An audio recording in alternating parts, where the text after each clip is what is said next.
करतो. त्यामुळे प्रेक्षकांची आवड आहे. सगळ्यांना सगळे चित्रपट आवडतात असं नाही. सैराट न आवडलेले लोक पण मारून येतील.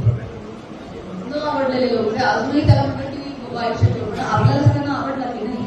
सगळ्यांचे चॉईसेस वेगवेगळे आहेत. त्यामुळे आता मी जे बनवेल कदाचित ते मी हट्ट नाही धरू शकत की अख्ख्या महाराष्ट्राला आवडलंच पाहिजे असं नाही होऊ शकत. काहींना आवडेल, काहींना नाही आवडणार. पण बहुसंख्य लोक जर बघायला येतात तर चित्रपटाचा अन्याय होत नाही. खरंच चांगला चित्रपट चालत असेल, लोक येत आहेत तर शोच मिळतात. हा माझा स्वानुभव आहे. येत्या काळात काही आव्हानं असणार आहेत का? स्वागत. या देशाचे पंतप्रधान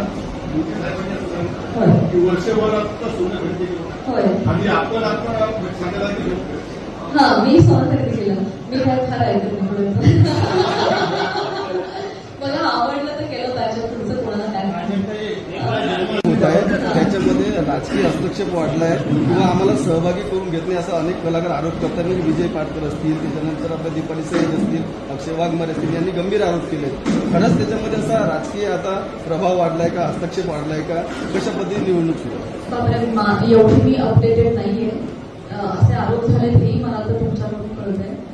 आणि असं होत आहे का तर हेही मला माहिती नाही, कारण मी कधी त्या निवडणुकांसाठी उभीच राहिले नाही. त्यामुळे इंटरनल काय असेल ते मला माहिती नाही. पण आता राजकारण सगळ्याच क्षेत्रामध्ये आहे.